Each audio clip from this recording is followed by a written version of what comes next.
കോൺഗ്രസ് നേതാവ് ദീപ അനിൽ കൂടി നമുക്കൊപ്പം ചേരുന്നുണ്ട്. ശ്രീമതി ദീപ അനിൽ, മഹാരാഷ്ട്രയിലെ ക്ഷീണം പാലക്കാടിൽ തീർക്കാമെന്നാണോ?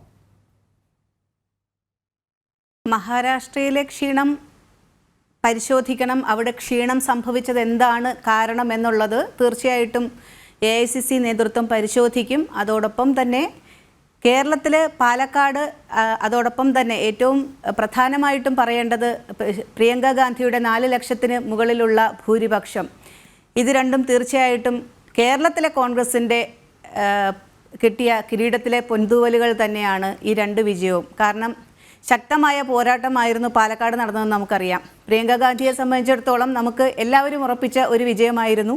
ഭൂരിപക്ഷവും എല്ലാവരും നേരത്തെ തന്നെ വിചാരിച്ചത് പോലെ തന്നെയാണ് വന്നിട്ടുള്ളത്.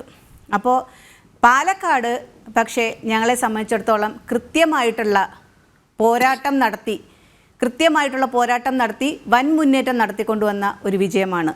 അത് തീർച്ചയായിട്ടും ഞങ്ങൾ ആഘോഷിക്കുക തന്നെയാണ് പാലക്കാടത്തെ വിജയം എന്ന് പറയുന്നത്, വയനാട്ടിലത്തെയും വിജയം.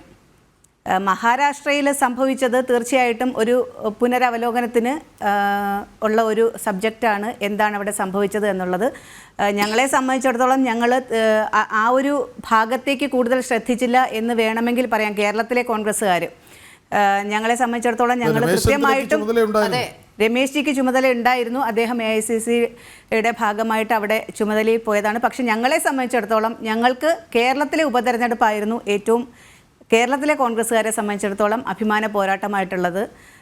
പ്രിയങ്ക ഗാന്ധി മത്സരിക്കുന്ന ഈ തെരഞ്ഞെടുപ്പ് ഞങ്ങളെ സംബന്ധിച്ചിടത്തോളം ഏറ്റവും പ്രധാനം ഞങ്ങളുടെ കേരളത്തിലെ തെരഞ്ഞെടുപ്പ് തന്നെയായിരുന്നു. മഹാരാഷ്ട്രയിലെ പരാജയത്തെക്കുറിച്ച് തീർച്ചയായിട്ടും AICC അതിനെക്കുറിച്ചിട്ട് ഉള്ള വിശകലനം നടത്തുകയും അതിലെ പോരായ്മകൾ പരിഹരിച്ചുകൊണ്ട് മുന്നോട്ട് പോവുകയും ചെയ്യും എന്ന് തന്നെയാണ് പ്രതീക്ഷിക്കുന്നത്.